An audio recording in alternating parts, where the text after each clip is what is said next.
Brother Odi. Ayan. Manalangin muna tayo. Ayun muna tayo para medyo ma-stretch muna. Okay, Brother Odi will open us in prayer. Okay, let us pray. Hallelujah. Lord, salamat po, Diyos, sa gabi ito. Hallelujah. Lord, hallelujah. Pagkakataon, kami binigyan mo ng pagkakataon ng noon, availability sa bawat isa na pagbulay-bulayan, pag-aralan, Panginoon, ang iyong mga salita, Panginoon. Tangin namin giling, Panginoon, ay patuloy na mamuna ang iyong banal na Espiritu sa aming pagsasaliksik sa iyong mga salita. Pangunahan po kami, Panginoon. Hallelujah. Ang gabing ito ay kinakaas namin sa iyong mga kamay, sa pangalan ni Jesus. Amen. Amen. Praise the Lord. Gusto mo kaya, diyan ka na mag-stretch. Kaya yung boyfriend.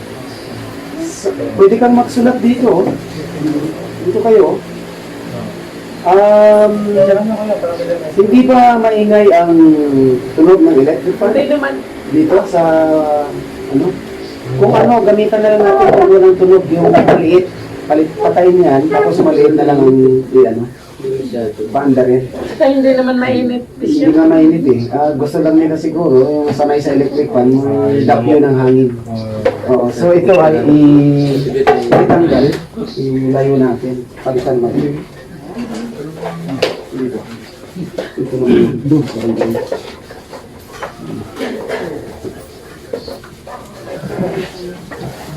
Si Ate Janet, nanonood na. Praise the Lord. Hallelujah. Mr. Danet, we wish you get well soon. Ikaw ay ganito mining nung ano mo bakasyon. Bakasyon. Mabuti na lang, hindi ka ma-absent sa school bukas. Oo nga daw. Ang galing ng timing ng ano Galing mo yung prayer niya. Hallelujah. So, okay, to start with, ay tuloy tayo sa ating part 2, Doctrine of God. Bago yon, gusto kong ipakilala sa inyo ang napakagandang nangyari dahil ako ay, gaya ng pangako ko sa inyo, we are seeking for the accreditation ng ating school para maging accredited siya ng international Kingsway International Fellowship. At ako po ay bagamat may kunting bayad dito para ma-accredit tayo at ang inyong mga diploma, ito ang kabuuan. Bali 2, 4, 5 to siyam na kumpleto na to. Andito ang curriculum, andito ang mga textbooks at sa Kingsway. At ang pipirma ng inyong diploma, napakaganda, napakapalad nyo. Ang mangyayari, magiging 2 diploma kaagad kayo. Isa sa IMS at dito sa Kingsway Leadership Institute. Ayan. Foundation 1, Volume 2, Volume 3. Ayun. At yan ay sakop na ang halos lahat ng mga main teachings or doctrine. Strengthening our, laying the foundation. Ang sumunod po ay strengthening our leadership characteristics. Yun ang isusunod ko na bibigyan ng kahalagahan. It is not only by head learning, but ang dinidevelop pa rin sa isang taong naglilingkod sa Diyos ay napakahalaga po ng character. So, dinidevelop din yung characteristics natin, yung pagkatao natin. At ito po sa ating curriculum ay meron tayo niyan at magtuturo niyan si Pastora. Talagay ko siya yung gagamit ito. At character is very important. God's leadership, walk the walk, and lead a good trade. Ganda. Bible ethics. Meron sila. Bible ethics. Sa atin ay pastor's ethics. So may gagamit nito palagay ko si Ma'am Hilda. Ayan. Hilda, yung asawa ni Pastor Ian. Normal Christian living. Normal ha. Hindi abnormal. The grace of God. I like this. Palagay ko, ito'y sakop ng aking dinadala. So, mga kapatid, ang mangyayari, ang diploma nyo ay permado ng American PhD. At ito po ay Kingsway, at ito po ay may address na 3707 9th Street, Des Moines, Iowa, USA.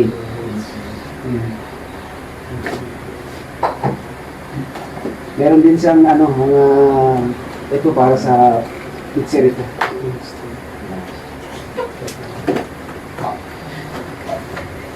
Okay. Foundations tayo. Laying the foundation. Pero, gaya ng tinuturo ko, meron din silang nasa nasa Doctrine of God. Pangalawa, una din talaga nila rito ay about the scriptures. Tapos na tayo.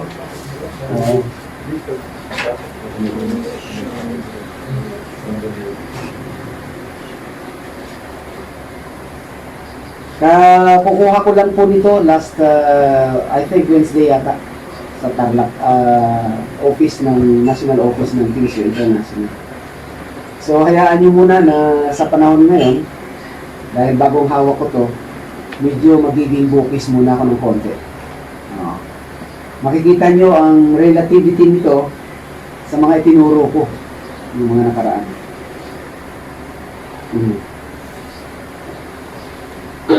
Chapter 2, kasi ang chapter 1 is about the Holy Scripture. So yung chapter 2 ngayon is Doctrine of God. Now, simplified siya, pero napakalinaw na. Hindi na kailangan na ubusin mo, nasa sa iyo na lang yung pag-exhaust mo ng kwan. Pero sa Bible kasi, 2 or 3 witnesses, yun ang batayan. 2 or 3 witnesses, the truth shall be established. Yun. Anong ang kahulugan nun? Ang kabilin-bilinan sa akin ng aming professor noon, nung ako'y nag-doctorate, sabi niya, never ever make or made any doctrine only in one verse in the Bible or the Holy Scripture. It should be corroborated by as much as more than 3. Kasi 2 or 3, the truth shall establish. So ngayon, yun ho ay isa sa napakahalaga. Sa kanila dito, parang ito yung kanilang 1, 2, 3, 1, 2, 3, yan. Kanilang mga hindi na nila ina-exhaust lahat para simplified lang. Kung gusto mo magpakalalim, ikaw na yung magre-research. Dito, ang number 1, pwede nyo itong isulat, or pagkasunduan natin, kasi ito, pwede itong tanggalin. Ayan o. Papaserox ako nito, babayaran nyo yung inyong form kung magkano ang Xerox. Di ba? So at least meron kayong kopya. Reference nyo na yun. Kapag may nakalimutan kayo, balikan nyo na. Pero alam nyo, hindi pa rin kayo dapat tumigil sa pag-notes. Kasi the more na nag-notes ka, nakinig ka, tapos nag-note ka, madali mong tandaan. Kasi yung nakinig ka lang, ibali may notes naman eh. Hindi madaling pumasok yun.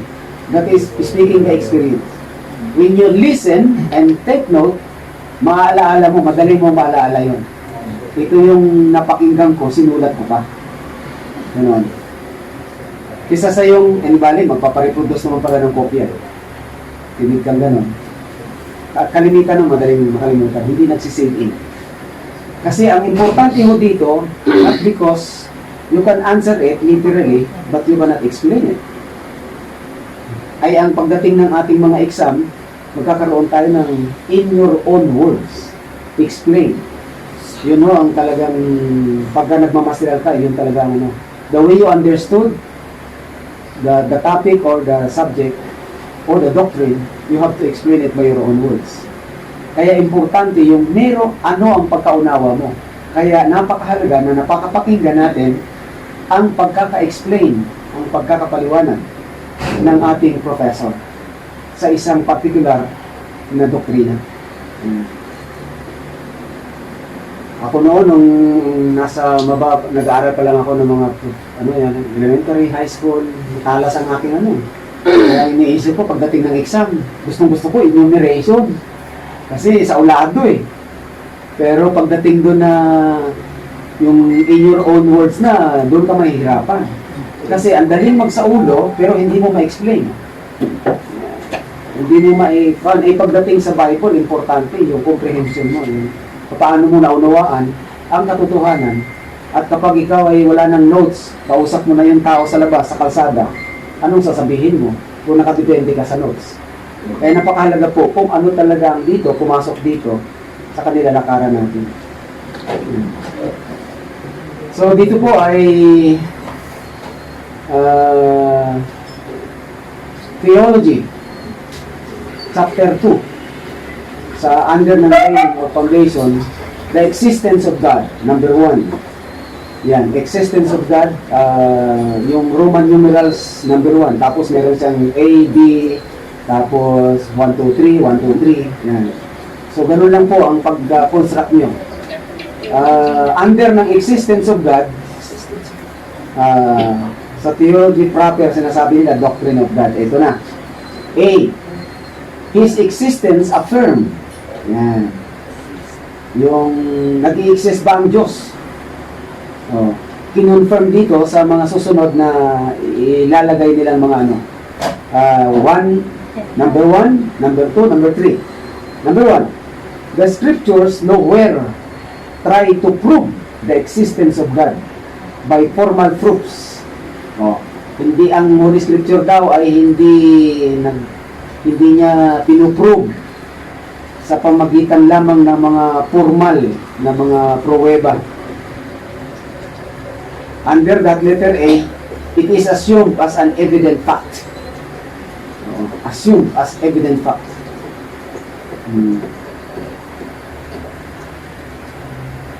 So yun ang isa sa mga pundasyon.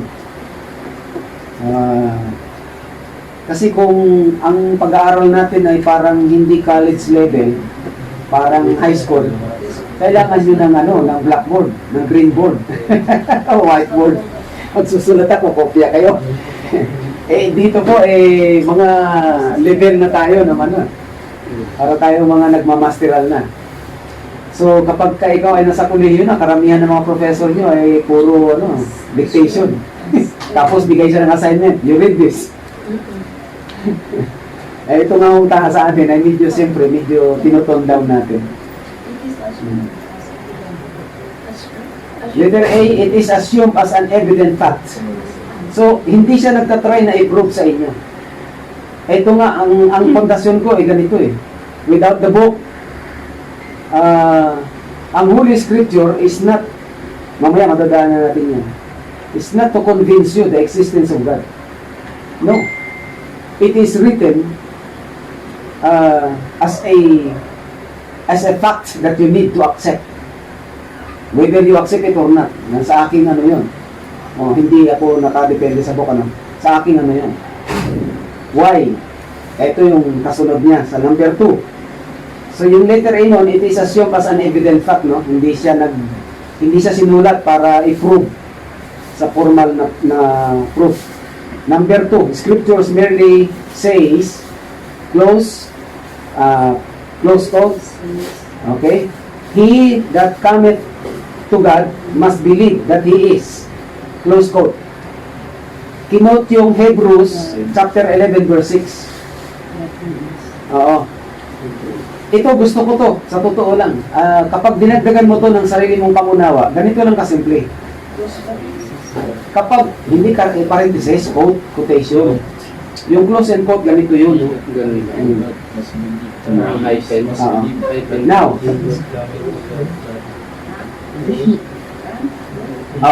ulitin ko.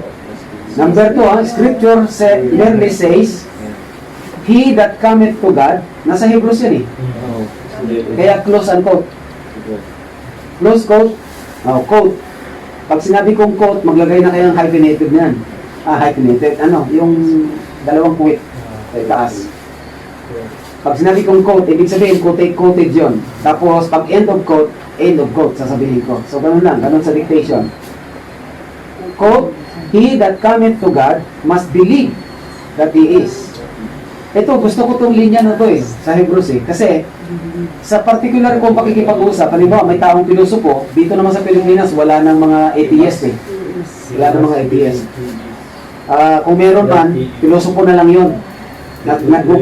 Nagmamagaling. He that cometh To God. Must believe that He is. Sa Tagalog yan, ang lumalapit sa Diyos, kailangan maniwala na siya ay Diyos. Ganun na kasimple. The Bible doesn't entertain your doubts because it is assumed as a acceptable fact, the existence of God. They do not prove the existence.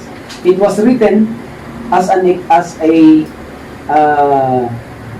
evident fact na kasi kung kaharap ko ang isang bigyan ko kayo ng napakagandang rito kasi napaka-importante nito, itong doctrine na to. Ng isang napakagandang argument. Kaharap mo halimbawa ang isang atheist, nagmamagaling, kunwari. Sabi niya,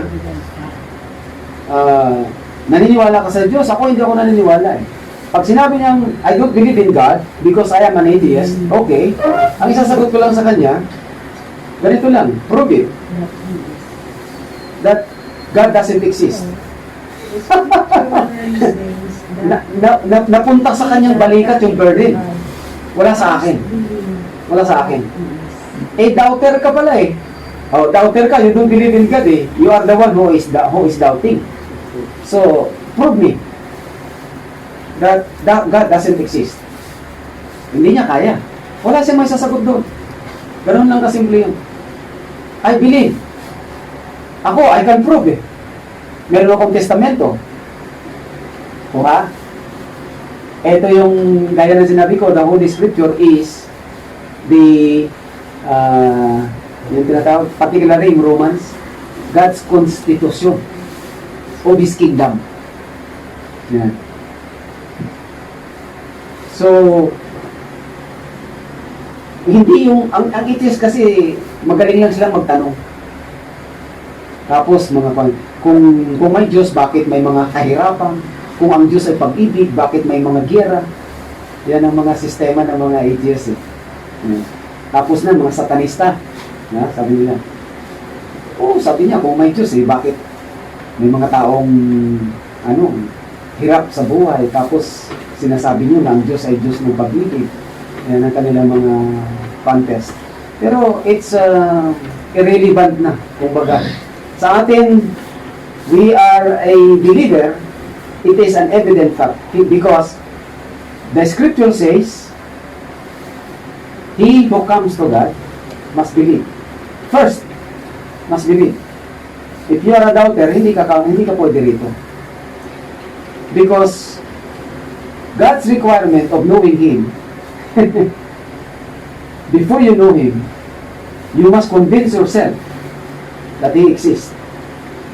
If you do not convince if you cannot convince yourself that God exists, then God will not reveal to you. Yan.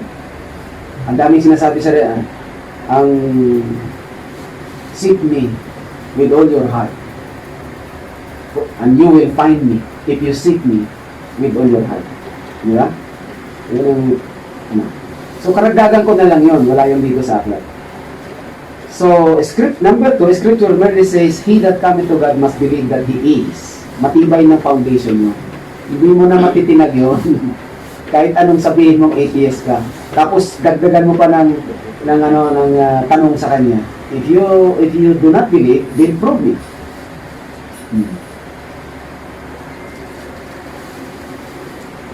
Number 3, the Bible also states, quote, yan yung number 3. Iko-quote ko pa lang the Bible also states, comma, the fool hath said in his heart, there is no God. Close quote.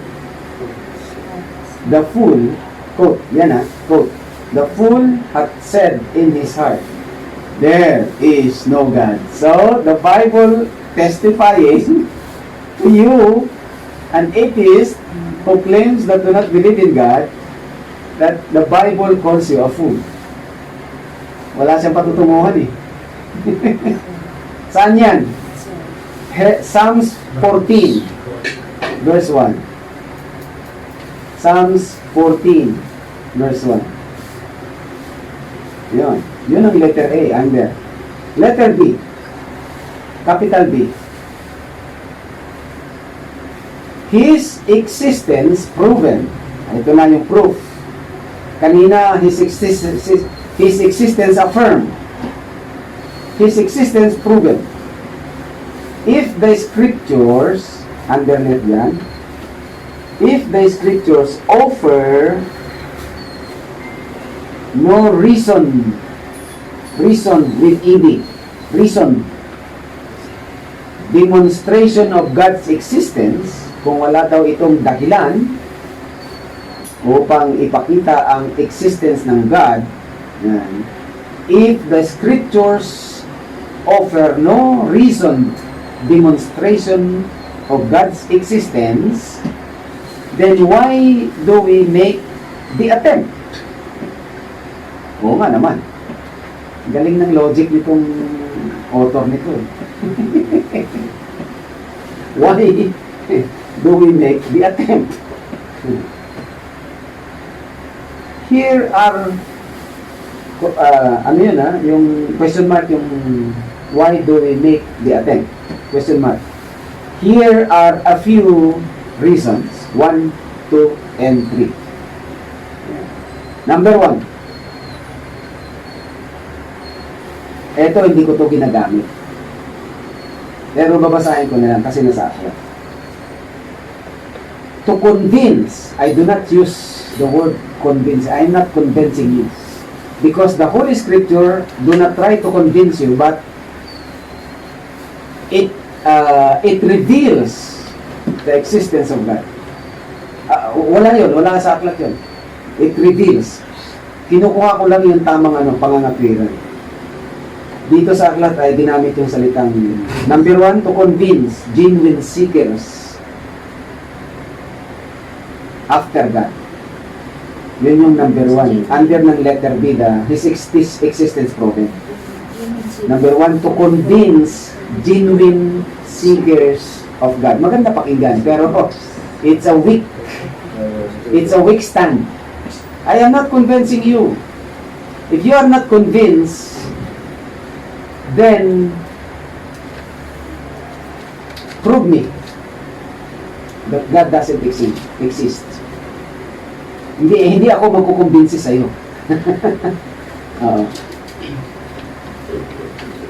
So, yun po ang number 1. Number 2, to strengthen the faith.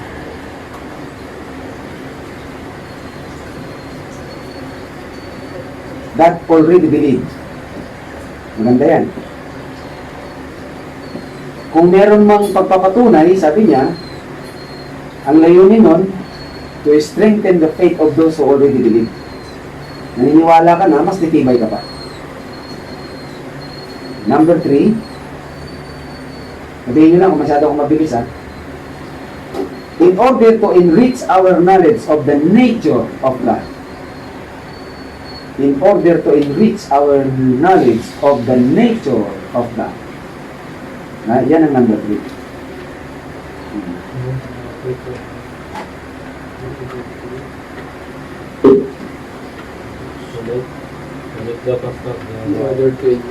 In order to enrich, yung pagyamanin pa. RICS. Oo. ENRICS. Our knowledge of the nature of God.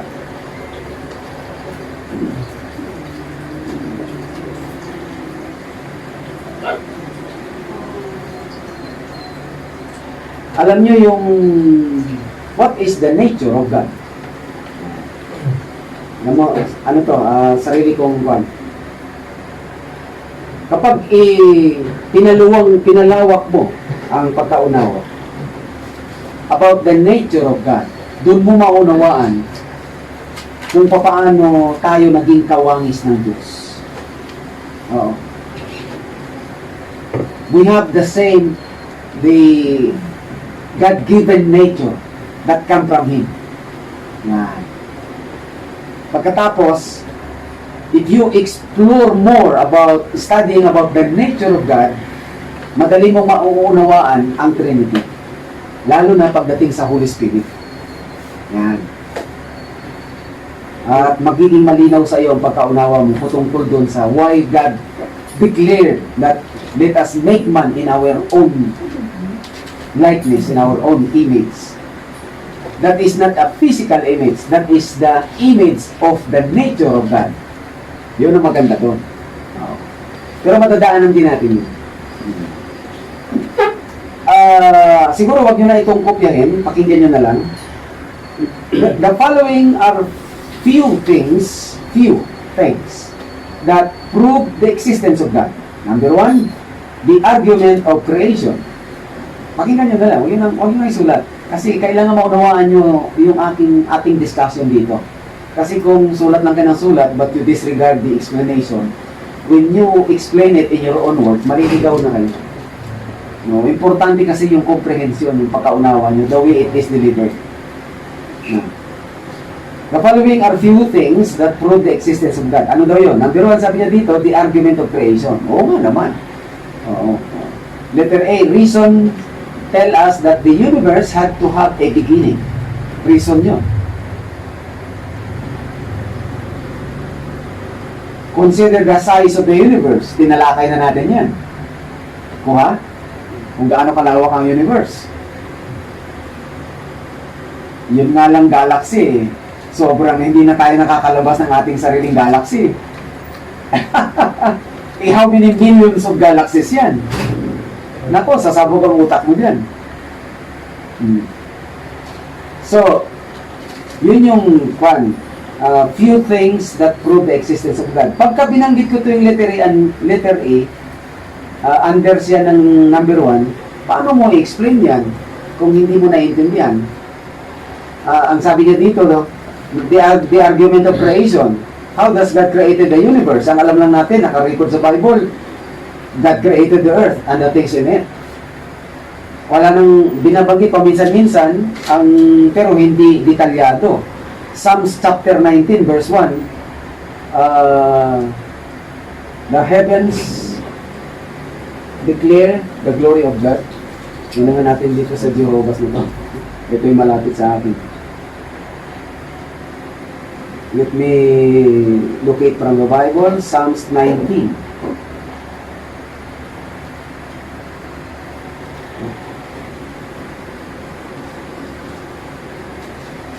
Verse 1. The heavens are declaring the glory of God. Tama. And the work of His hands. The expanse is telling. Yan. Expanse ang ginamit eh. Alam niyo to sa King James, the universe. Yan ang kaibahan nila. Pero kung malawak ang vocabulary mo, madali mo naman yan. Expanse, universe. Universe is also called expanse. Psalms 19.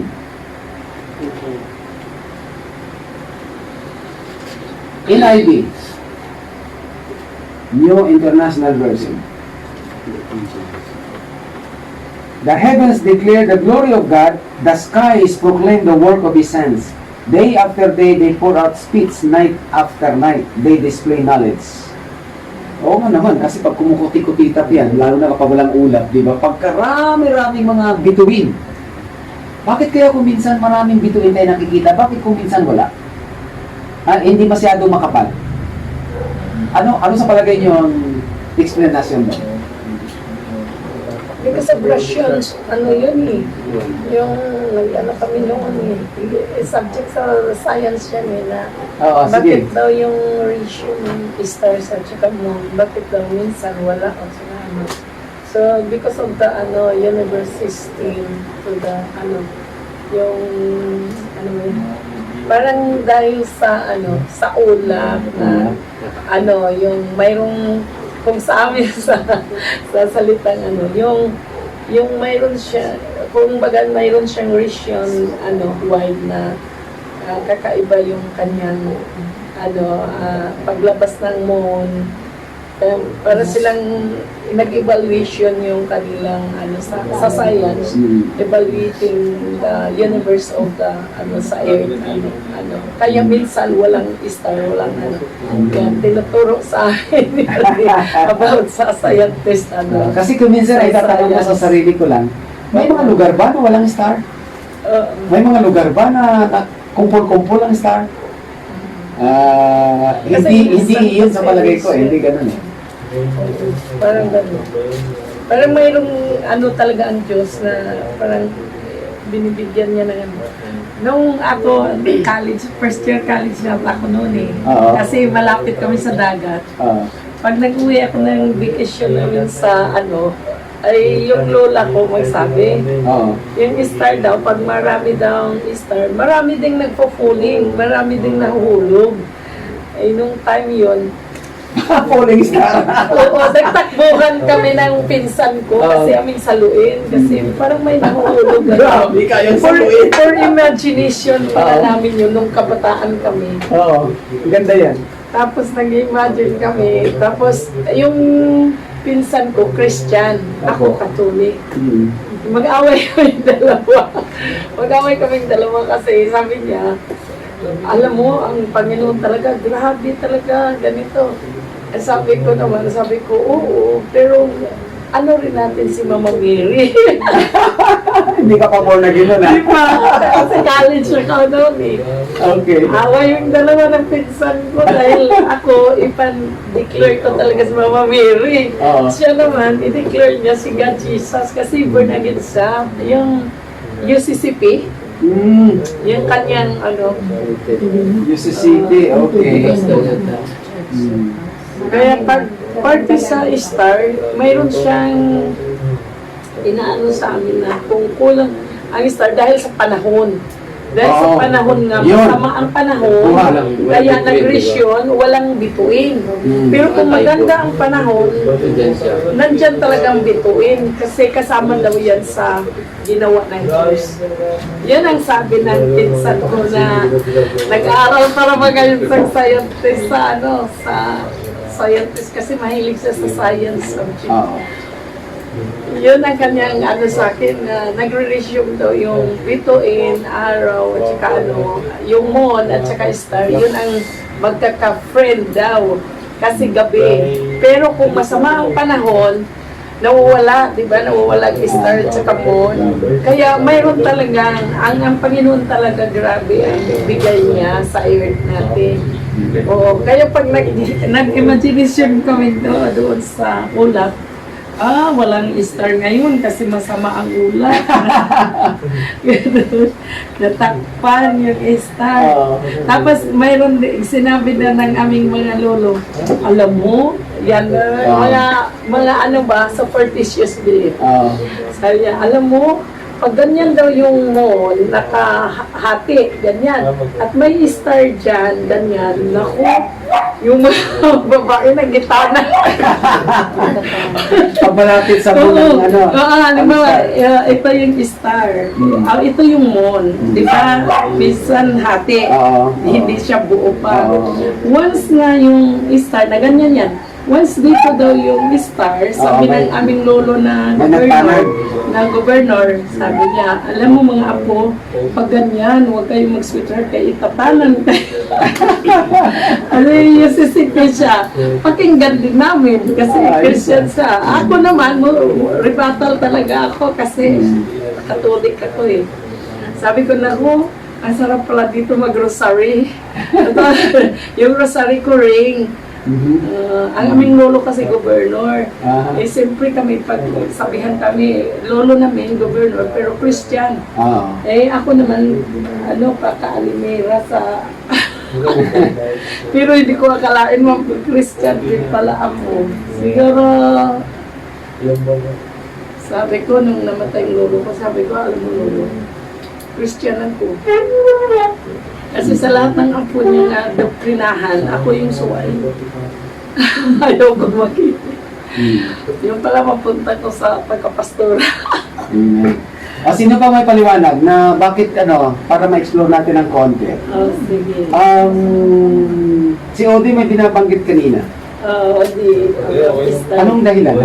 Bakit Pag wala na daw yung star, masama pag panahon. Actually, kapag ka maulat talaga, na mababa ang ulat, hindi mo makita yun. That is very normal, no? Pero may mga panahon na summer, wala talagang ulat. Pero pag tumingin ka, parang hindi siya bluish lang kung makikita mo. Hindi siya masyadong starry. Wala Diba? star. Bakit may mga starry nights na dumarating? Hindi mo pa naisip yun? Ako na lang. Sige, nung isipin. Unang-una, hindi dahil sa hindi even ang pagkaka-spread out ng Diyos. Because when God created, perfect yan eh.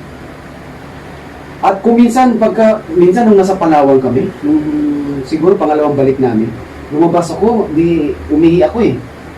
Doon kami natulog sa bahay nila Pastor Alan. Paglabas ko, wow, ang ganda! Grabe, sinabog ng Panginoon, pati yung dinaanan ng Arka ni Noe, na sinasabi ng tatay ko. Pareho na tayo. Yung, ang daming sa kumpol ng maraming sa kalangitan, may makikita ka talaga na bakas ng puro, akala mo dinaanan talaga ng barko, na mga sabog-sabog na mga kislap ng bituin na na naroon, na gumagano. Tapos ang dami pusikit talaga ng mga stars. Wow! Mga alas 3 ng madaling araw. Ang ganda ng langit, sabi ko gano'n. Sabi ko kina Bishop Bert, sabi ko, lumabas kayo, tingnan nyo ang napakaganda. Yan. Clear na clear ang star. Ang langit. Pero may mga time talaga na gabi, wala rin ulap. Bakit? Bluish lang siya, kaunti lang ang mga, dalawa ang, ang sa pantaha ko. Number 1, ang pinaka-number 1 siguro, pinakamalapit dyan is that, bagamat walang ulap na mababa sa atin, kasi summertime, merong tinatawag tayo na medyo hazy yung bandaro ng kalangitan. Pag sinabing hazy, parang mausok sa bandaro.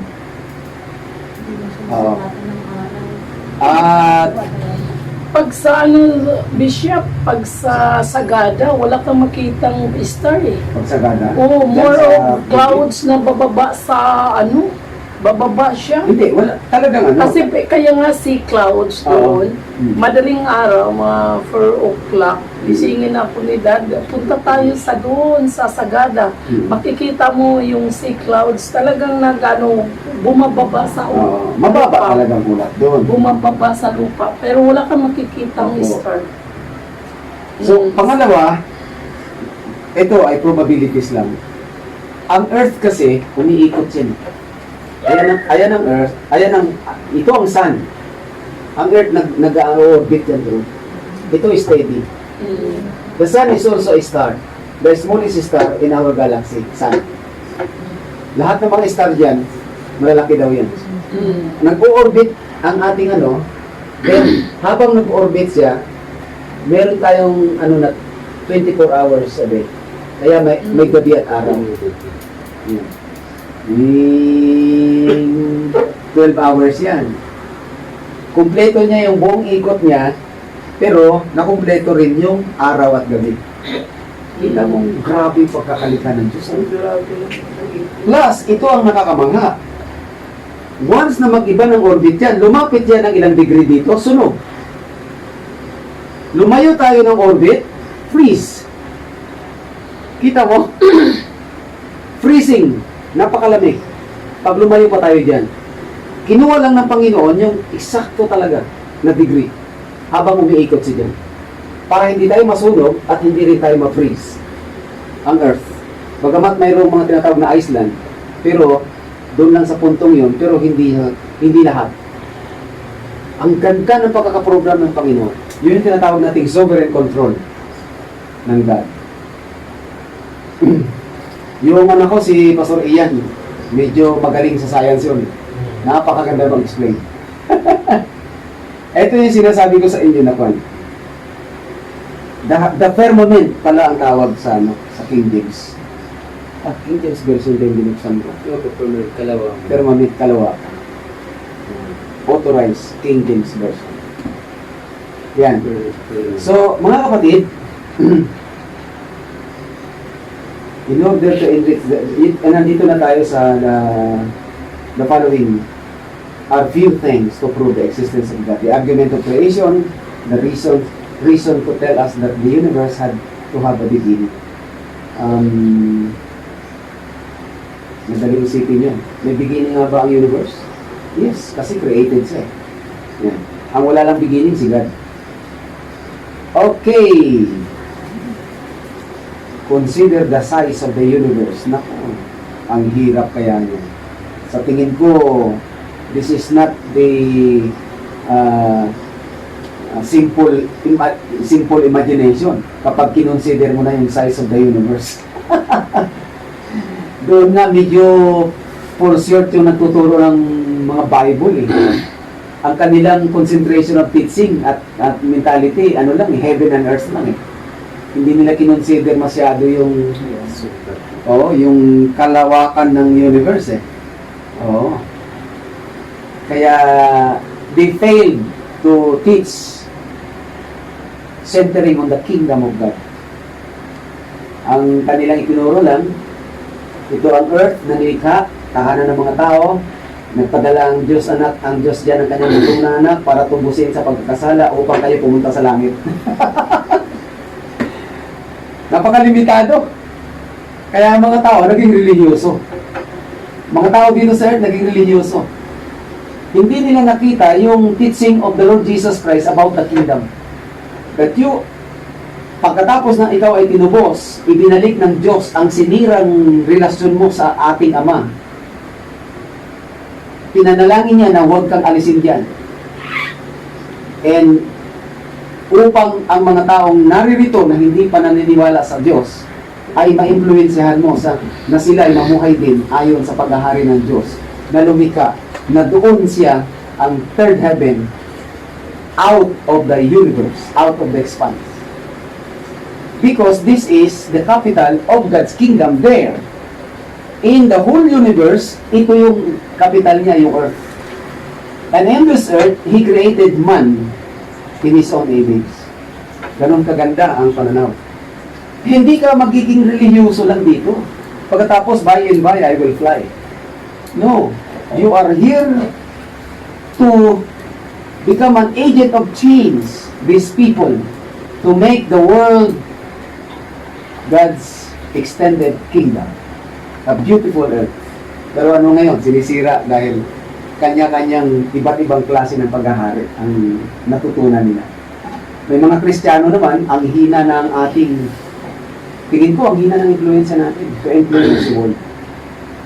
Ang hina ng influensya natin. So God's purpose, parang hindi masyado na-fulfill ng church. Hindi siya masyado na-fulfill. Dagdagan pa ng pagtuturo ng separate of church and the state. So wala nang pakialam ng simbahan sa estado. Separate eh. So hindi na siya democratic ngayon. Democratic talaga. Worldly leadership. Yan. Pero yun nga, binabalik natin para maging influensyado talaga dapat. Now, isa pa. Sabi dito, in the words of George W. Gray, quote, the universe is, as we picture, it is a system of thousands and millions of galaxies. Okay, tama? Ngayon lang napapunta sa kamay ko to eh. Kagaya rin ang pinag-uusapan natin nakaraan. Each galaxy is a swarm of thousands and millions of stars. Pareho. Nakasulat lang ito. toward the outer rim, yung rim, of one of these galaxies. Ang ibig yan sabihin, ito po yun. Yung buong ring na ito, yan ang limit ng one galaxy. Millions of stars. Dito ho, ang Earth, at itong ring na ito, ang tawag dito ay Milky Way. Solar system natin. One among the millions of galaxies. Yan ang napakagandang sinasabi niya dito. Tuloy ko. Toward the outer rim of one of these galaxies, the dito pala, the Milky Way. Ngayon ko lang nakuha to, ha. Halos pareho kami ng dahil nga sa kababasa ko ng is a star of medium size and moderate temperature, already yellowing into old age, our sun. Ang pinakamaliit daw, medium size and moderate temperature. Moderate? So mas mainit pang star pala, no? Kaysa sa sun natin. Okay. Already yellowing into old age, our sun. Yung ating araw. Number 2, it is estimated that the number of galaxies composing the universe is of, wow, biruin mo, of the order of 500 million. Ibang klase ito. So, hindi lang pala 500 million. Dati, ang alam ko, kasi medyo obsolete information na yun, 300 million lang eh. Dito ngayon, 500 million. Hindi kaya typographic error to na binoble ang million. Ayan eh. 2 million eh. Magkasunod eh. No? Million. Ay, ang ganda matuto. Consider our own little planet. Little. Okay. The Earth. How did it all begin? Yun ang magandang tanungan niya. Kasi arguments daw ito proving the existence of God, the Creator. How it did begin? Genesis 1:1, in the beginning, God. How did it begin? It begins with God. Yun ang sagot doon. Kasi kung kukunin mo yung sagot sa Holy Scripture, napakaganda po ito kapag tinanong kayo ng mga atheists. So how did it begin? Paano mo naintindihan yon? Sabi nila, nagkaroon ng Big Bang. Pagkatapos, nagkaroon ng tapos yung na yon, may dito sa Earth, isang parcel lang ito ng Big Bang. Pagkatapos, yung buhay, nagkaroon ng parang, meron pang nagsasabi na parang maliit na tadpole pa daw galing daw sa dagat. Pagkatapos, lumaki yung tadpole, nagkaroon, naging unti-unti, naging monkey. Tapos yung monkey naging tao. Ayan. Darwin theory sa Big Bang. Mga kalokohan, tingnan mo kung gaano ang mga matatalinong tao sa mundo. Nawala sa linya ng Panginoon ang kaisipan. Ang gagaling nila magpaliwanag eh. Kapag wala kang alam sa katotohanan ng biblical, na believing in the God the Creator, madadala ka eh. Beware sa mga psychologists at saka sa mga nagtuturo ng psychology. Mga unbeliever yung mga yan. Tuturuan ka na there is no God. Kaya nakakatakot kapag nagpaaral ka na wala kang pundasyon tungkol sa Diyos. Balikan ko yung number 3. Consider our own little planet, sabi niya, the Earth. How did it all begin? Tanong yan, kailangan mong sagutin. Yung tanong na, paano ito nagsimula? Nagbigay siya ng sagot sa Genesis 1:1. Ang nakalagay, in the beginning, God. Yun ang sagot. How did the earth begin? It begins with God. Because God created it. Meron lang kasimple yun. Okay, nakuha na natin yung number 1. Number 2, sa letter B. Nasa existence of proven pa lang tayo. Number 2, yung diniscuss natin ay 1. undernet nung letter B, number 2, the argument from design. Ba, marami siyang ginamit. Proven. Oh. Existence affirmed. Letter B, existence proven. Doon pa lang, panalo na tayo eh. Tapos, under ng existence proven, may number 2 siya. The argument from design.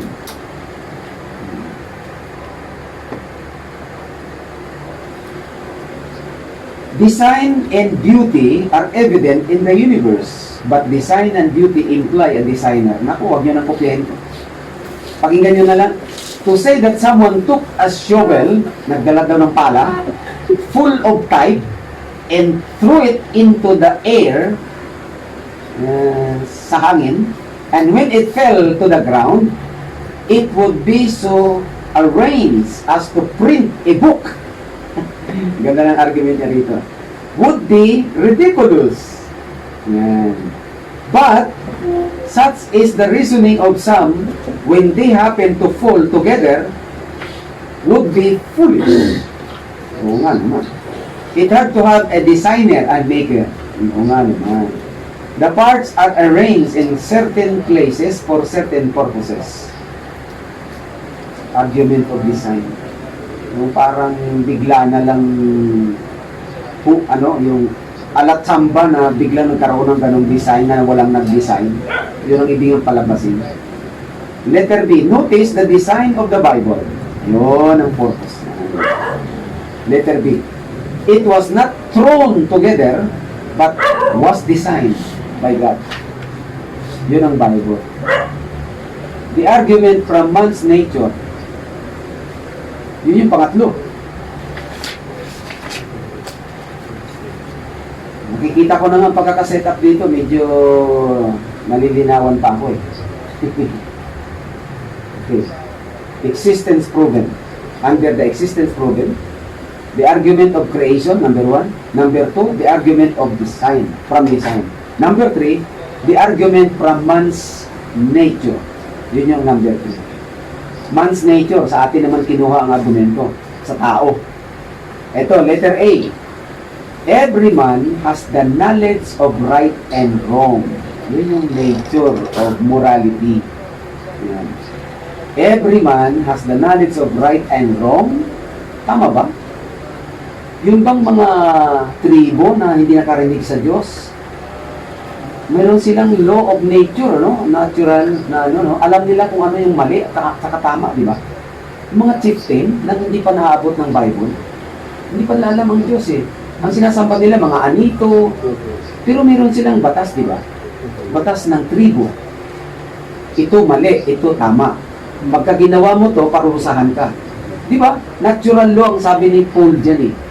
Sa Romans, natural law. Wala silang dadahilan. Yun.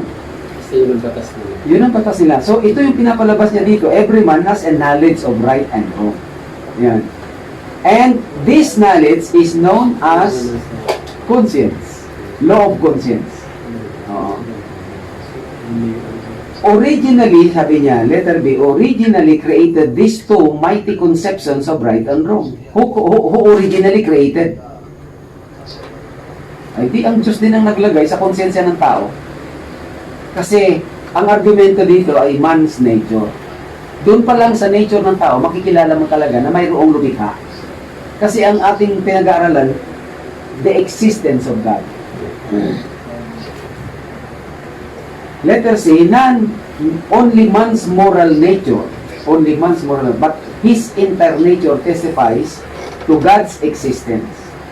Yung moral nature daw ng tao, his entire nature, yung nature ng tao, yung kabuuan nito, testifying to God's existence. Sinisigaw ng sarili nating nature, yung likas nating tao, na tayo ay naghahanap at kumikilala ng isang super spiritual being. Kaya ang mga atheists, takot din sila sa Diyos, kaya dinideny nila ang Diyos. Yung namang mga espiritista na hindi talaga naniniwala, naniniwala sa Diyos, hindi naman kilala ang Diyos, dahil hindi pa naman sila Kristiyano, but they continue to ascend their spirit to someone higher than them.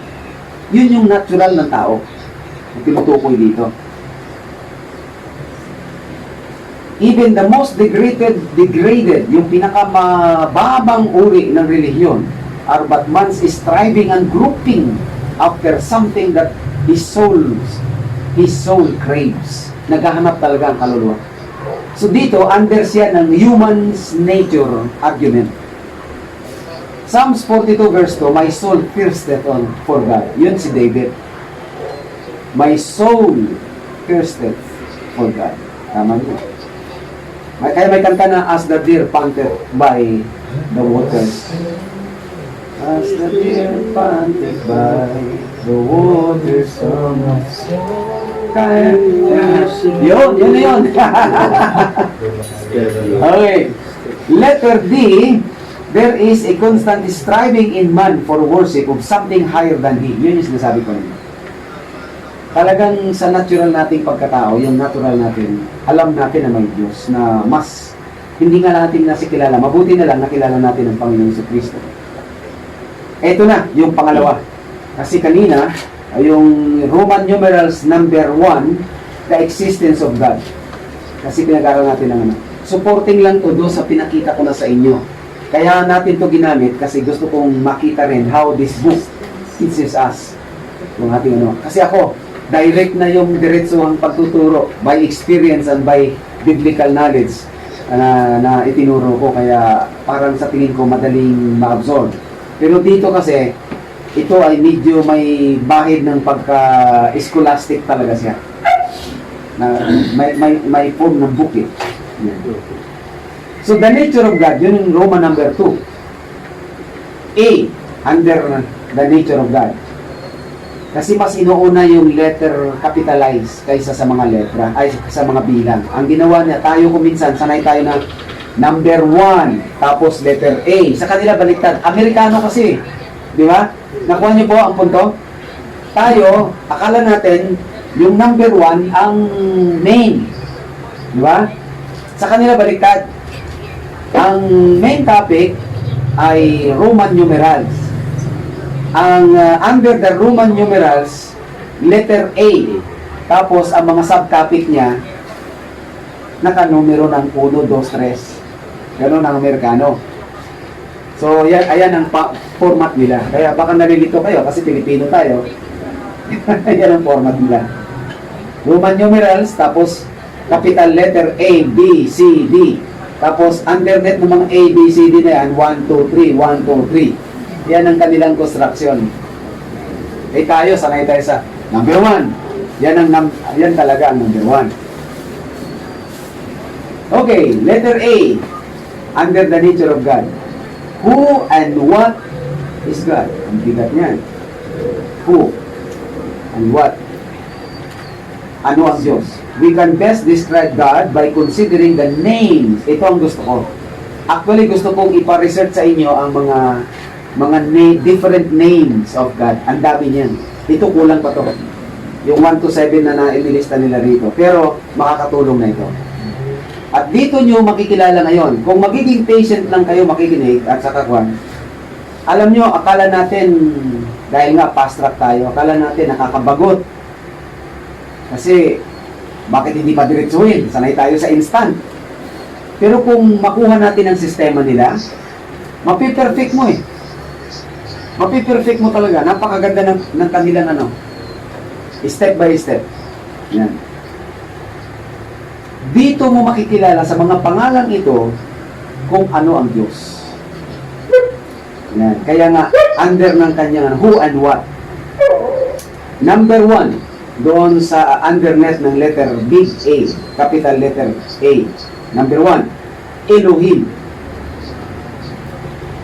Ang salitang Elohim ay translated sa English na God. G-O-D. Agad-agad.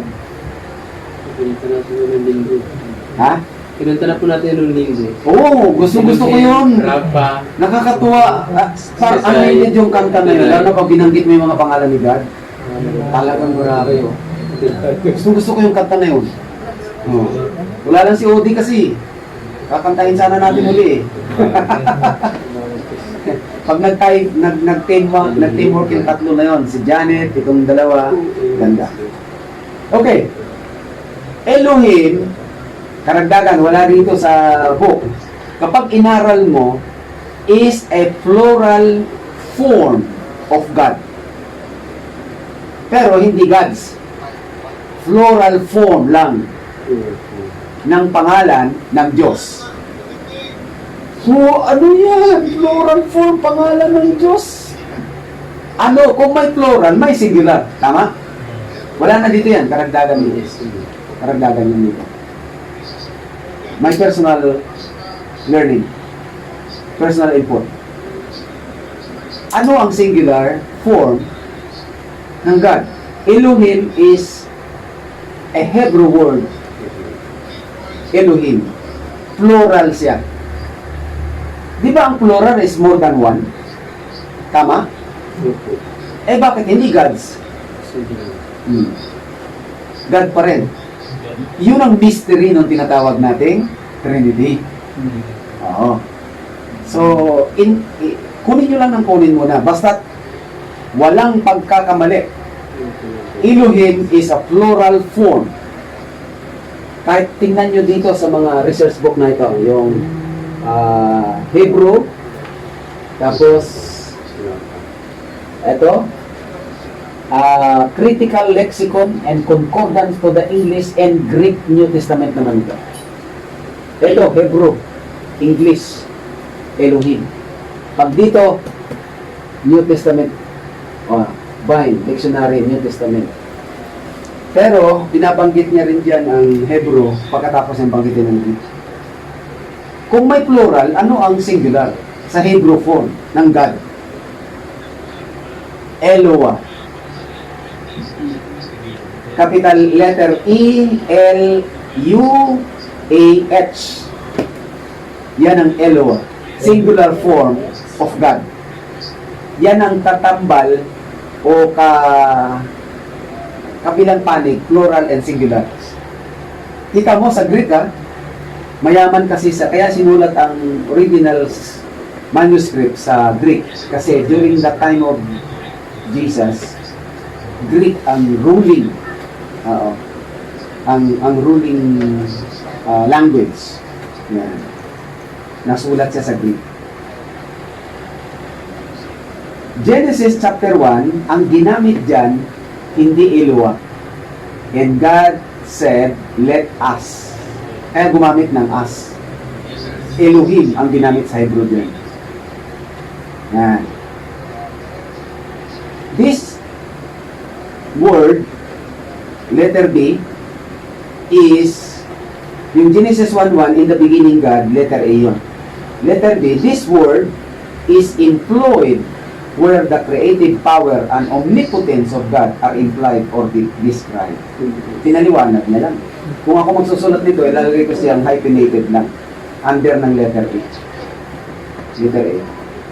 This word, medyo nakakalito rin eh.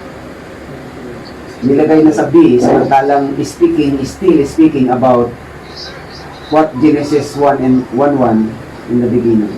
Tapos dinidescribe niya, this word is employed wherever the creative power and omnipotence of God are implied or described. Medyo mabilis ang pagkakasabi ko, ha? Gusto niyong kopyahin?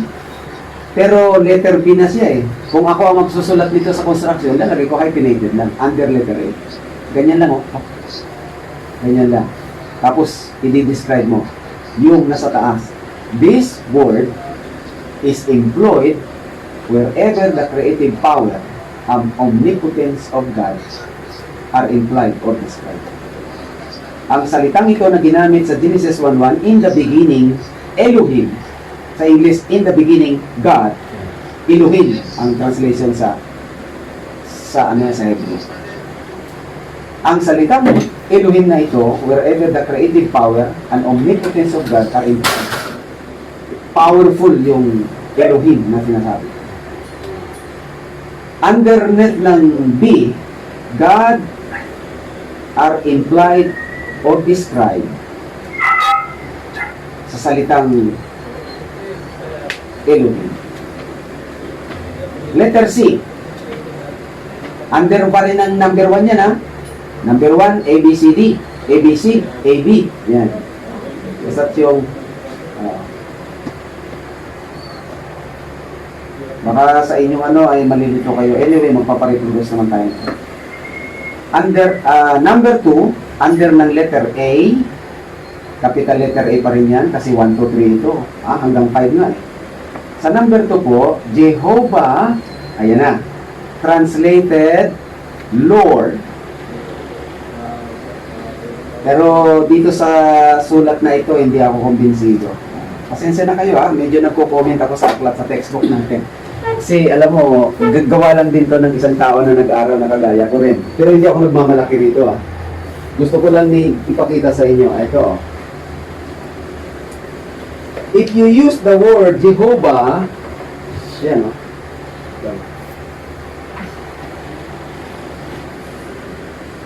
Yan o, sa number 2. Translated Lord, capital letter L, O, R, D, small letter na siya. That is wrong. That is wrong. Kasi ang Jehovah, na isusulat yan malimit sa magagandang translation ng Bible, kapag all capital siya, it speaks of the Father. Jehovah is God. Ito ay tumutukoy sa Father. Okay. It should be all capital. Pag isinulat sa Bible ang capital letter L, small letter ang sumunod na O-R-D, it speaks of the Son. Yan ang ano difference. yan ang difference ng dalawa. So, L, capital L. Kaya malilimit, makikita mo yan sa Old Testament, all caps yung Lord. Tapos makikita mo yung nasa Book of Psalms, the Lord, all caps yun.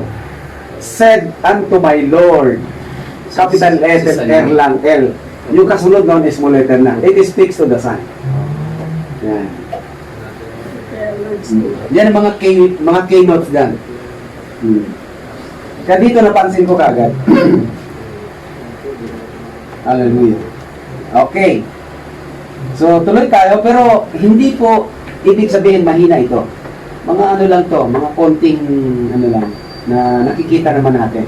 It is very helpful because ang Kingsway ay high prestige sa Amerika. At least sa amin, Bishop, alam namin kung ano yung difference ng At least sa inyo, alam nyo big na. letters Opo. sa ano. Kasi yan ang mga keynote sa sa Bible kapag nagbabasa ka. Okay. So, ang ganda nitong mga sumunod dito eh. At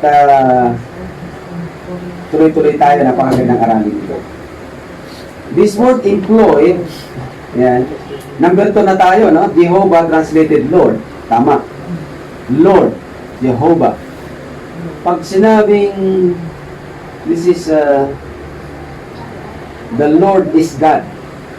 Sa Psalm yan eh. Psalms 100 ata, verse 1. Know it that the Lord is God. Okay. Letter A, underneath ng number 2, sa letter A, ito na, magaganda to. Kopyahin nyo to. Kopyahin nyo to. Letter A, underneath ng number 2. The nature of God. Under siya ng heading na the nature of God. The name of Jehovah comes from the verb to be. Verb to be. Balik tayo sa kwan. Kasi napakahalaga nito kapag medyo matindi ito pinag-aaralan natin eh. If we will only studying about the works and the mighty acts of God, napakadali. Kasi it speaks how He made it, the miracle done. Pero if you study God Himself, nako po, madugo, ibig sabihin talagang pahirapan yan. Because you are studying who He is, God Himself. Sinabi na nga ng Diyos na my thought is higher than your thought and my wish is higher than your wish. But God is so generous enough na nag-reveal ang Diyos sa mga eksakto maunawaan natin kung sino talaga siya. Pero hindi mo siya kayang arukin, maniwala ka sa akin. It is only a glimpse to help us understand that we have to acknowledge that there is God. Okay.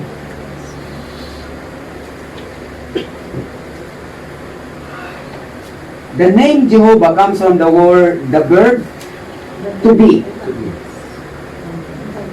May ibig sabihin to eh. Maniwala kayo.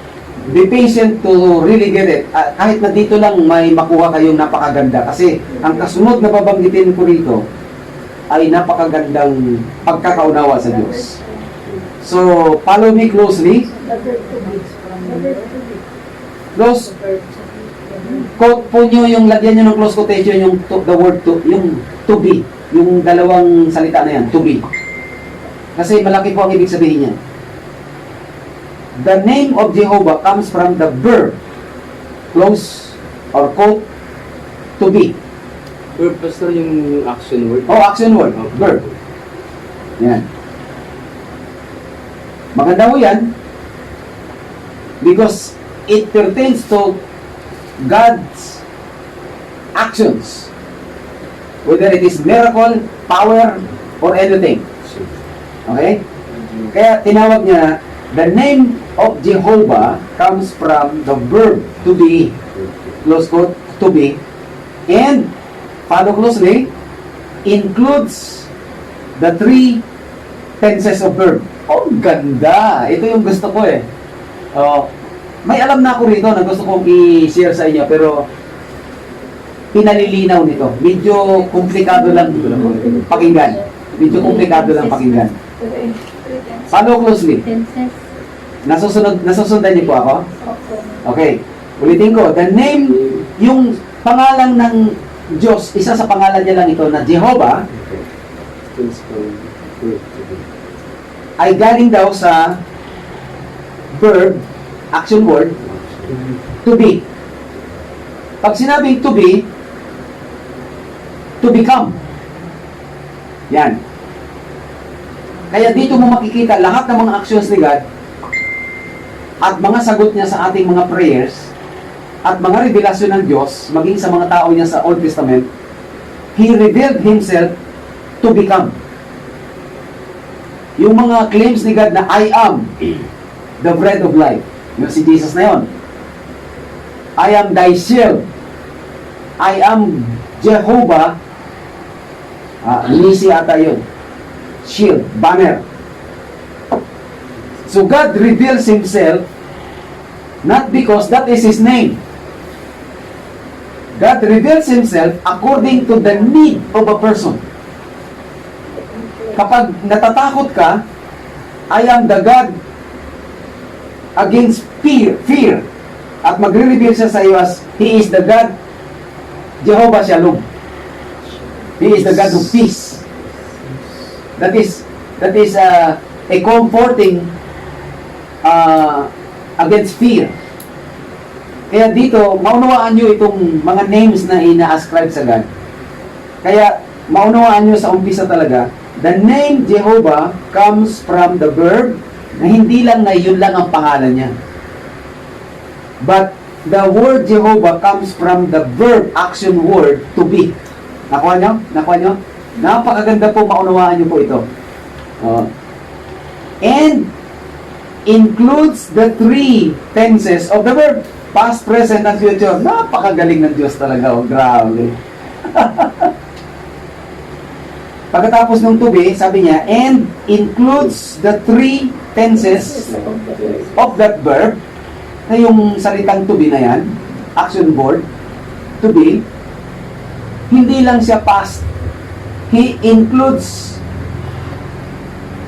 kinapapalooban yun, past, present, and future. Yan. Yun ang napakagandang pangalan ng salitang Jehovah. The name, comma, therefore, comma ulit, means, colon, tutuldok, Ano yung the name? the name, period na yung future, past, present, and future, period.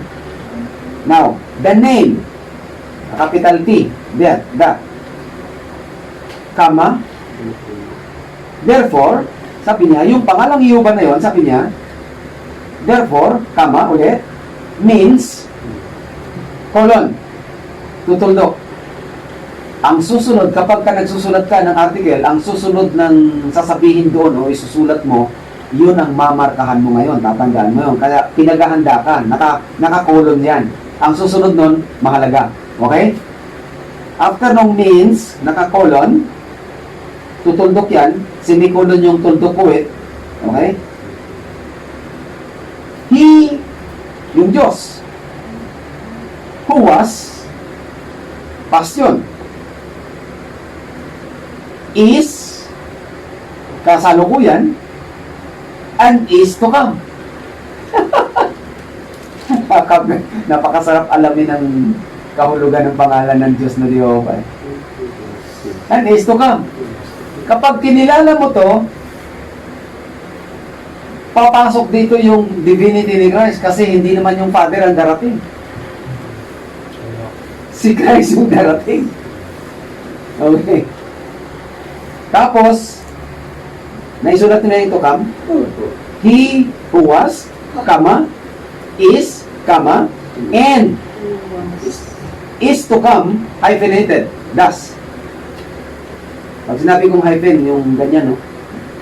Hyphen. Thus.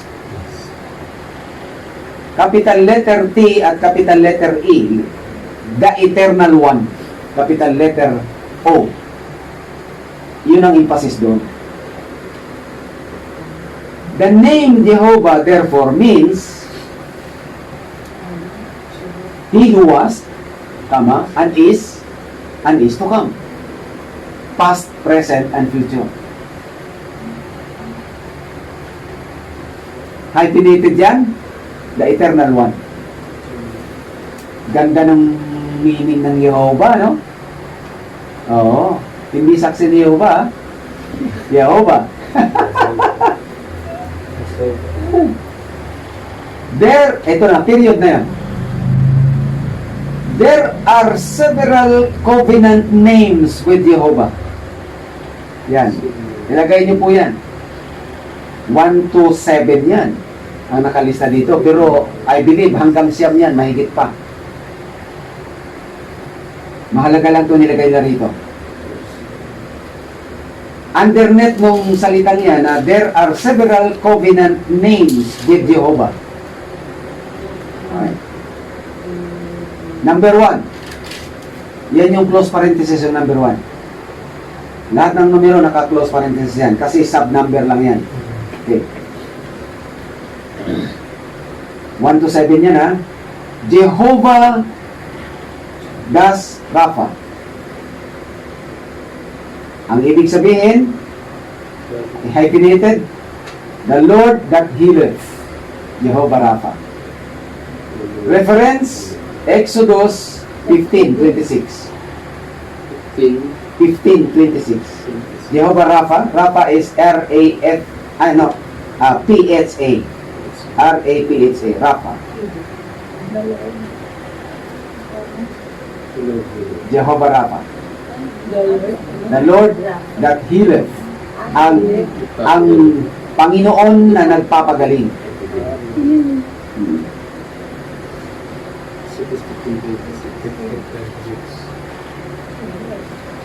Number 2. Close parenthesis yung mga numbers ha. Number 2. Jehovah das Nessi. Das uli, the Lord our banner. Jehovah Nessi.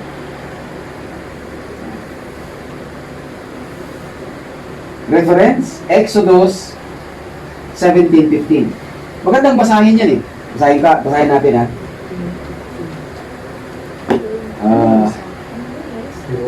Para makita natin sa Bible.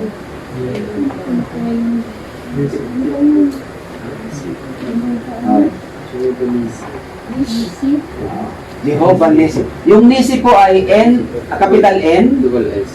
I, double S, I. N-I, double S, I. Nissi.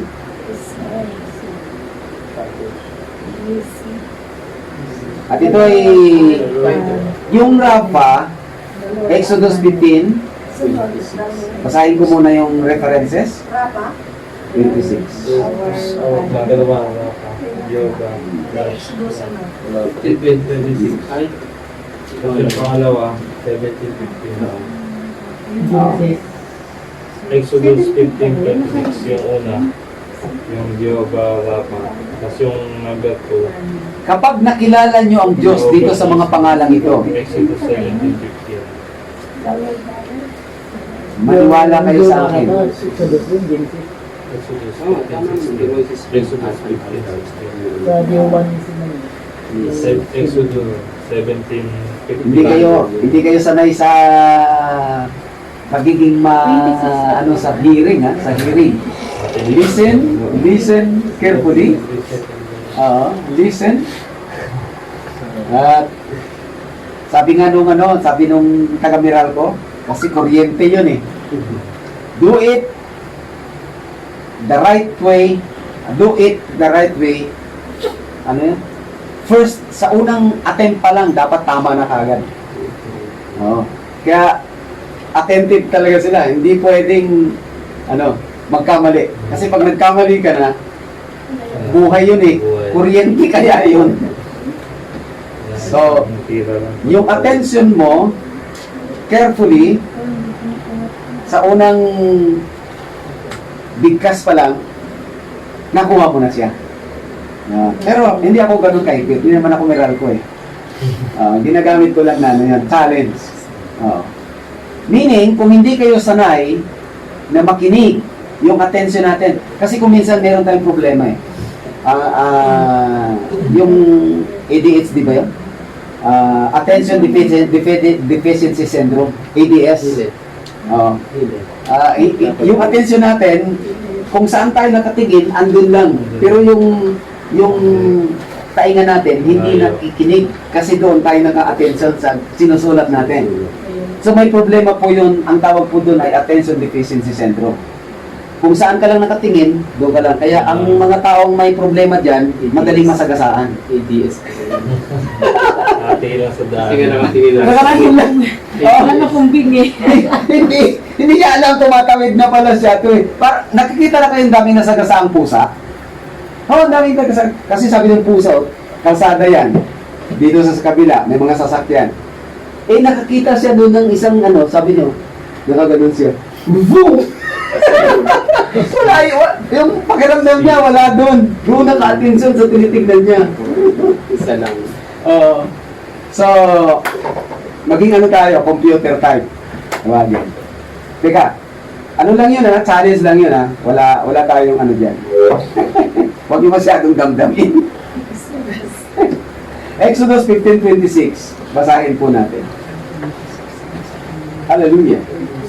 And said, sabi niya, if thou wilt diligently, sabi ng Diyos kay Moises, hearken to the voice of the Lord thy God. Sabi ni Moises na ito ngayon sa mga tao. Pinaparating ng Diyos sa kay Moises, sa mga tao. Through Moses. Sabi niya dito, if thou wilt diligently hearken to the voice of the Lord thy God, and wilt thou do which is right in his sight, and wilt give ear to his commandments, pakikinggan nyo, and keep his statutes, sabi niya, I will put none of these diseases upon thee, which I have brought upon the Egyptians, for I am, I am the Lord that healeth thee. Yan sinis. Yan yung Exodus 15:26. Jehovah Rapha. Yan. So, ang daming inilalagay na ikinakabit sa salitang Jehovah. Because that name, babalikan natin ang description ng pangalang Jehovah. The name Jehovah comes from the verb. Action word yan, verb. Quote, to be. Jehovah will reveal to you according to your need.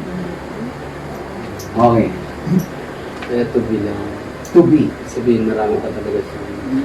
Ngayon, sa pag-aaral natin about God, about divinity of Jesus, and the power and the Holy Spirit as God, marami kayong napakagandang matututunan.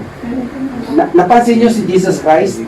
Sabi sa Exodus Sabi ni Moses, anong pangalan mo? Nasasabihin ko sa Israel. I am that I am. Siya rin yun.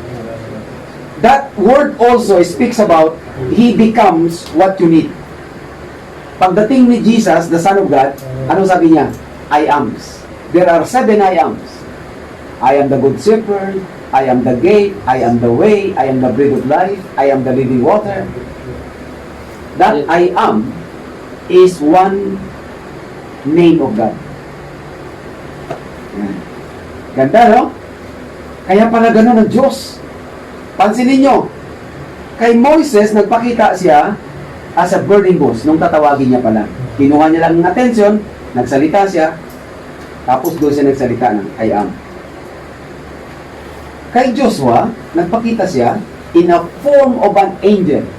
Ano yung tinatawag natin? Amor, ano yun? Amorphoses? Or for Anthropomorphic. Yan. Anthropomorphism. Anthropomorphic, God shows in a human form a big stature angel. Mas mataas kaysa kay Joshua. Kasi ang angel, usually matataas ang ano. Pero actually, he is not an angel. Sinabi lang na nakasulat na angel, kung magiging dogmatic ka sa letra por letra, hindi mo kukunin ang thought,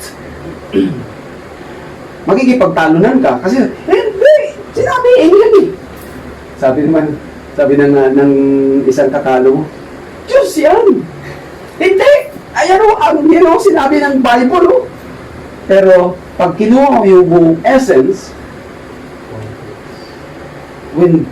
sabi niya kay Joshua, no? Tinanong siya ni Joshua eh. Ay, matapang si Joshua. Bihasa na yun eh. Hindi siya natakot kasi ang laki na. Tinanong siya ni Joshua, sabi niya, to whom are you? Are you for us or to our enemy? Ang galing ni Joshua. Eh, ang laki mama sa kanya. Eh, nakadraw ang sword. Eh, sumagot yung anghel, oh. Sa kanyang paningin, anghel. Neither, sabi niya, wala doon sa binanggit mo. But I am the captain of the host. Fighting for Israel. O, hindi niya sinabing for you. Sinabi niya, para kay Israel. Oo. Sa chosen people of God.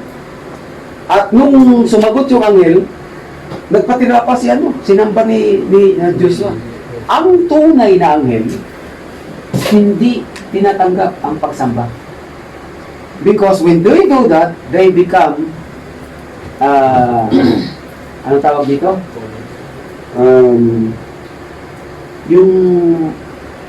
Yung matinding kasalanan sa Diyos. Blasphemy. They are getting the glory that due only for God. Eh, Diyos pala yun. Hindi siya sinaway. Nagpakita lang. Yun ang tinatawag nating anthropomorphic of God. Yan. Nagpapakita siya according to your need. Okay? Joshua need someone to accompany them to fight the vast, powerful kings sa Jericho. Therefore, nagpakita ang Diyos ayon sa kanyang need na captain of the hosts. Jehovah, hindi ibig sabihin na nakita ni Joshua ang Diyos. Anthropomorphic lang yung pinakita niya. Because no one can see God and live. Yun ang tandaan natin. Ganda, no? Kaya kung mahina-hina ang iyong aral, ano ka? Hindi! Nakita ni Moses ang Diyos eh. Di ba? Makikipagtalo ka. Pero yung pagtatalo, kamangmangan. Oo. Kamangmangan yun.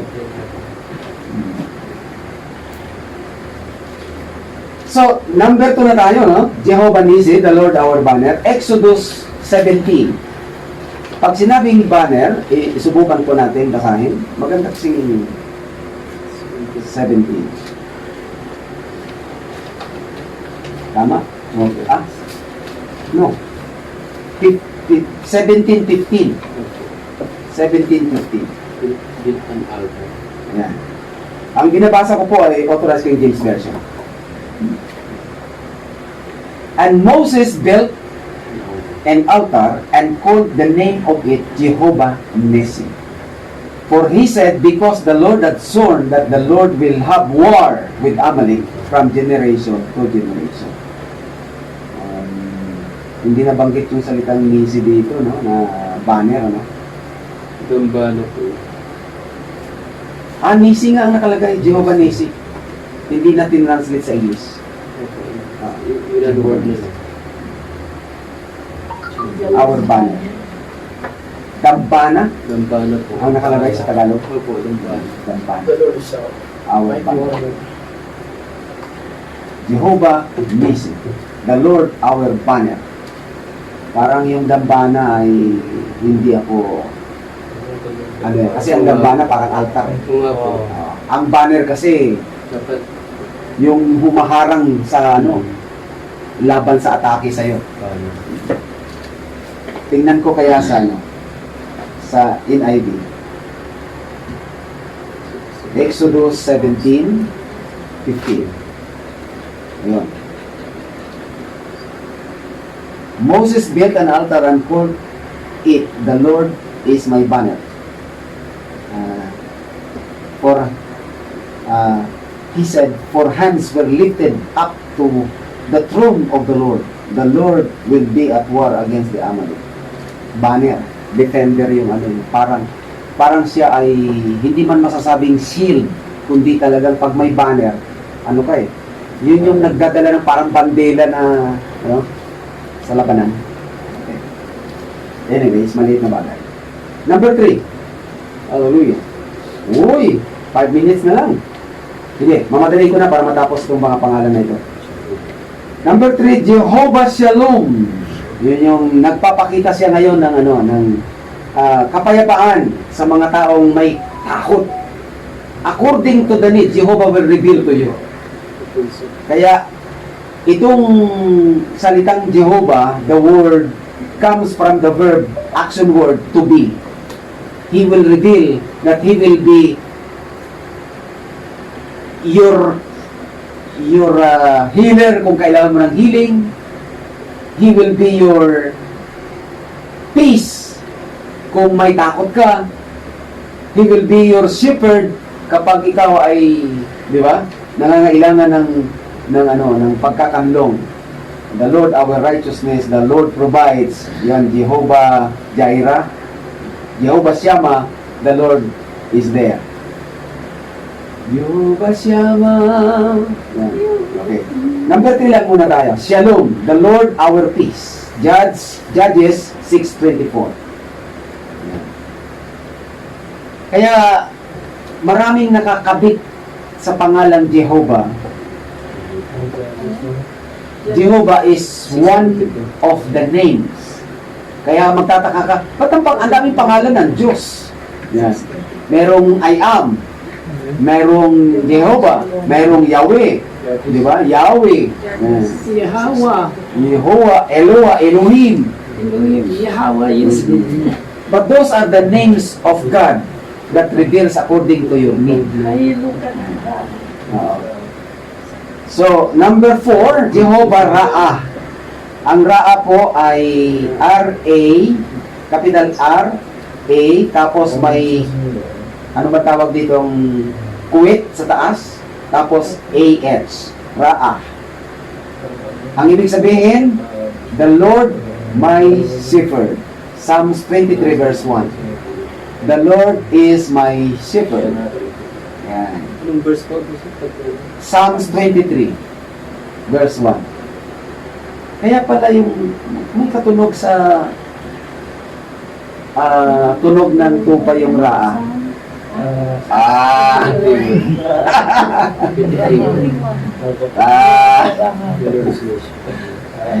Hindi mo kakalimutan the Lord my shepherd, Jehovah Ra'ah. Hindi Raha. R, capital R, A, tapos may kuwit sa taas, saka isulat ang A-H.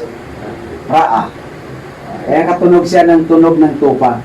The Lord is my shepherd. Sabi ng tupa, Hebrew pala yung tupa. Hebrew. Madaling tandaan. Number 5, Jehovah Chidkinu. Chidkinu pala. Chidkinu. T-S-I-D-K, one word lang ha, E-N-U. Chidkinu. Jehovah Chidkinu. Meaning, the Lord our righteousness. Ayun, medyo mahirap ibigkasin pala yung righteousness. Kaya pala parang mahirap maging righteous, ano, kung wala si Kristo. Ang hirap din bigkasin. Chidkinu. E-S-I-D-K-E-N-U. Chidkinu. Number 6. Okay na ba kayo? Yes. The Lord our righteousness. Ay, ang ano pala, yung verse. Jeremiah 23 verse 6. Ayan. The Lord our righteousness. Jeremiah 23 verse 6. Number 6, Jehovah Jireh. J-I-R-E-H. The Lord who provides. Or pwede mong sabihin, personalize, the Lord my provider. Genesis 22:14. Ayan. Number 7. 14. 1-4. Number 7. Yan yung mga ikinakabit sa pangalang Jehovah, which is the word Jehovah comes from the verb to be. He will be a God who, according to your need. God will reveal Himself as Jehovah. Kung wala ka, He is Jehovah Jireh.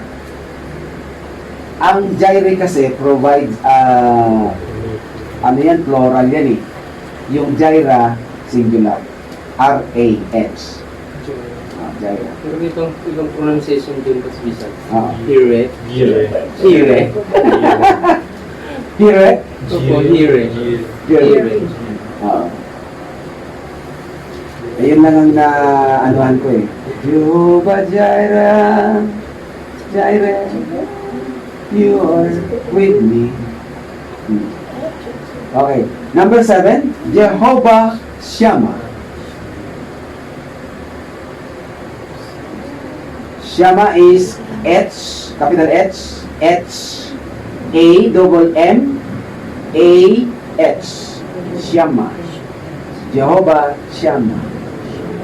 Which ang kasunod po niyan, the Lord is there. Andyan siya. The Lord is there. Ezekiel, nakuha niyo na yung the Lord provide, Genesis 22:14. Okay. Yung Jehovah Shammah, the Lord is there. Ezekiel 48 verse 35. 35. 48, 35.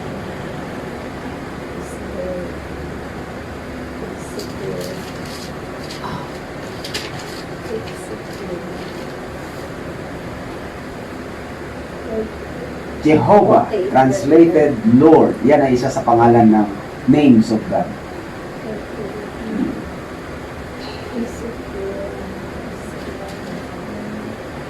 Ezekiel 48, 35. Gusto kong basahin niyo po. Okay, tapos na tayo sa hanggang 7 na. Gusto kong basahin niyo po yung una niyong sinulat under ng the nature of God. Ano ang naisulat niyo? Yung letter big letter A. Ano ang naisulat niyo yan? Big letter. Sino ang babasa? Who and what is God? Okay, tuloy. Considering of different names of God. We can best describe God by, we can best describe God. Na hindi mo nakuha yun, considering na nakuha mo, no? Ilagay niyo po yon. We can best describe God by considering the names that are ascribed to Him. So, mas mabisa daw po o maganda o the best na ma-describe natin ang Diyos sa mga, kung i-consider natin isa sa alang-alang natin ang mga pangalan na ikinakabit sa Kanya. Kaya itong mga binanggit na ito, mga pangalan ito na nakakabit sa pangalan niya. Kung sino siya. He is Jehovah Rapha, ang Diyos na nagpapagaling sa iyo. He is also Jehovah Nissi, siya yung banner mo. Jehovah Shalom, nagbibigay ng kapayapaan sa iyo kung may takot ka. Jehovah Ra'a, siya ang shepherd. Kaya sinabi ni David, the Lord is my shepherd, I shall not want. He makes me to lie down on green pastures. Even He set my table before my enemies. Ang pambihira. Galing ng mga karanasan ni David. Ano? Yun ang pagkakilala niya sa Diyos by experience. Oh, by experience. Yan. In fact, yung salitang El is also meaning God. Kaya yung Elohim, plural form of God. El Shaddai, El Elyon. Yan ho ang number 3. Okay? Nasa number 2 pa lang tayo. Sa number 3, El. Capital E, L. Ito pa pala yun. Iba pa yun. Ito pa yun. Kaya ngayon, ang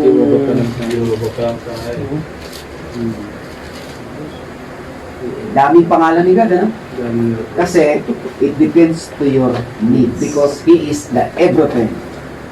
Kaya mo makikilala ang Diyos. Kaya mga ngamote ka kung talagang gusto mong kilalanin ng Diyos. Doon ka lang mag-concentrate doon sa inireveal niya para sa atin. Because kung i-describe mo na ng husto ang Diyos, hindi na sa Diyos. Kasi kaya siyang arukin. Pero anong sabi ni David? How wonderful, how awesome is you, O God. It is marvelous in my understanding, sabi ng David. So, mapapagaran pa rin natin yung mga ito. Okay, since na kung may gusto kayong itanong, gustong linawin, okay? Pwede meron kayong gustong idagdag o gustong linawin, we are ready para bigyan daan niyo. Napakaganda ng pag-aaral na ginagawa natin patungkol sa kanya. Magagamit nyo to kapag kayo ay, saka by experience. Ako, excited ako dito sa mga pangalang ito ng Panginoon kasi pinatunayan niya yan sa amin. Oo. Yung the way you talk to God, you pray to God, the way you approach God, mas mahalaga po, malaki ang tulong nung kilala mo siya sa kanyang mga pangalan. Because, tandaan niyo pong palagi, isinasaalang-alang ng Diyos ang pangalan niya dito. At ang mga taong lubos na nagtitiwala sa Kanya, hindi niya ipapahiya. Hindi niya ipapahiya. Because nakasalalay ang pangalan ng Diyos dito. Yan. Kaya napakaganda po na titibay ang iyong pananalig pagkakilala. Kilala mo ang Diyos.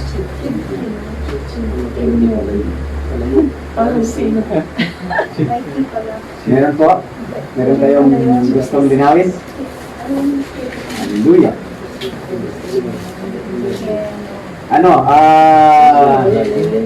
Kayo ba'y excited? Kayo ba'y natutuwa sa mga natututunan natin? Amen. Amen. Praise the Lord. Hallelujah. The more you know God, the more your faith becomes stronger. Your faith become more established. Hallelujah. Ganun katindi po ang sarap kilalanin ang Panginoon Diyos. Hallelujah.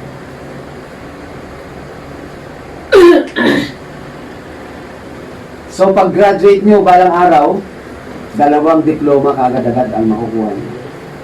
Grabe, no? Double blessing. Meron sa Integrated Ministerial Studies, merong stateside. Kaya pa ba daw makagraduate sa puro absent. Wala naman silang absent, ha? Sila walang absent. Ako. Sisingilin ko yung absent ditong mag-asawa eh. Yung Dalawang- mag-asawa. Wala. Pagpipiniltahin ko yan eh. Yan Kapag ang hindi mahirap nag-recap pag eh. hindi sila mag-review din. Nako, yan eh. Parehas yan. Kasama naman na po kayo sa FB group eh, no? In-invite ko na. Kayo po, na-invite ko na ba kayo mag-like ng FB group? Ilagay mo si Byron. Sige po. I-add mo siya. Kasi hahabol din yan. Oo, habol Apat yan. na... Ang maghahabol, valedictory. Oo, madalas yun. Ay, Bishop, gusto ko lang linawin. Ah, sige, sige. Yung, di ba sabi kasi dito sa 1526, and said, I do will diligently, hearken ba? Hearken in the voice of the Lord by thy God. So yung, ang ganun mo kasi yung Lord, big letter, pagdating na sa thy God, is capital G, tapos small na yung OD. Mm. Ano po yung, gusto ko lang, ano po yung pagkakaiba nun? The Lord thy God. Opo, although sinabi naman sa Tagalog, Panginoon mong Diyos. Oo, isa lang yun. Ay, isa lang. Oo, isa lang yun. Oo, pero sa Tagalog na kasi, Panginoon mong Diyos. Ini-emphasize ni Moses sa mga Israelita, kasi si Moses nagsasalita dyan, di ba? Opo, sensitive. Ini-emphasize ni Moses sa mga Israelita, ang Panginoon nyo, Diyos. Ayan, ang Panginoon nyo, Diyos. The Lord thy God. Basta pagdating sa ang binabasa natin ay Old Testament, it almost speaking about Jehovah or God the Father. God the Father. Maliban na lang doon sa mga sinabi ni David na the Lord said unto my Lord, sit down in your throne. Yung the Lord said, capital letter, all letter caps yun, yung unang Lord. Unto thy Lord, unto my Lord, Panginoon niya rin, Opo. speaking about the Son yun. Capital letter L, Small. small letter O-R-D na yun.